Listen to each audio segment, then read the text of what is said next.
آج میں جو آپ کو رقیہ شرعیہ بتاؤں گا، یعنی دم بتاؤں گا، دعائیں بتاؤں گا، وہ خوبصورتی اور صحت کے متعلق ہیں۔ اکثر لوگ یہ میسیج کرتے ہیں، سوال کرتے ہیں، جب ملاقات ہوتی ہے تو اس وقت وہ بات بھی کرتے ہیں کہ ہماری صحت پہلے بہت زیادہ اچھی تھی، ہماری خوبصورتی بہت اچھی تھی، اب خوبصورتی بھی نہیں رہی اور صحت بھی نہیں رہی۔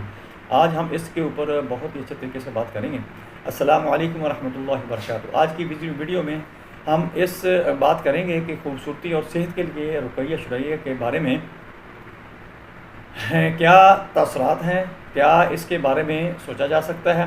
رقیہ شرعیہ دراصل قرآن پاک کی آیات اور رسول اللہ صلی اللہ علیہ وآلہ وسلم کی سنت سے ثابت شدہ دعاؤں کے ذریعے علاج کا ایک روحانی طریقہ ہے۔ یہ نہ صرف جسمانی بیماریوں بلکہ روحانی امراض، نظر بد، جادو اور جنات کے اثرات سے بچاؤ کا ذریعہ ہے۔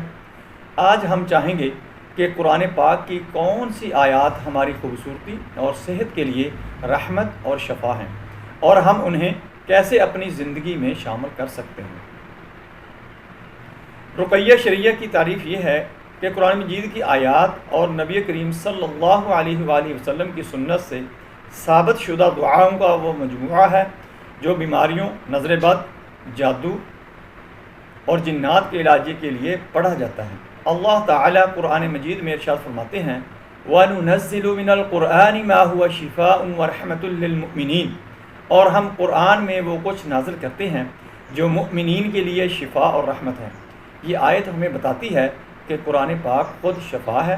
رقیہ شرعیہ اسی شفا کو عملی شکل دینے کا ذریعہ ہے۔ نبی کریم صلی اللہ علیہ وسلم نے فرمایا، دو شفاؤں کو لازم پکڑو، شہد اور قرآن۔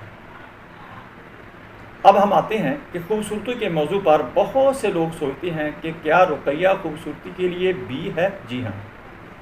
نظر بد اور حسد انسان کی خوبصورتی، صحت، رزق، شادی اور زندگی کے ہر پہلو کو متاثر کر سکتے ہیں۔ رسول اللہ صلی اللہ علیہ وآلہ وسلم نے فرمایا، نظر بد برحق ہے، یہ پہاڑ کو بھی گرا سکتی ہے۔ نظر بد خوبصورتی کو بھی متاثر کرتی ہے۔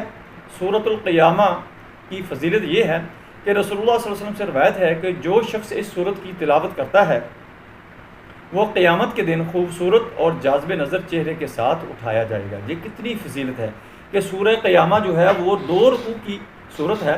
جو شخص اس کی تلاوت کرتا ہے، اللہ کی ذات قیامت کے دن جب اس کو اٹھائے گی، جب افراتفری کا عالم ہوگا، نفسا نفسی کا عالم ہوگا، تو اس وقت بھی وہ جاذب نظر ہوگا، خوبصورت ہوگا اور بہت ہی حسین و جمیل ہوگا۔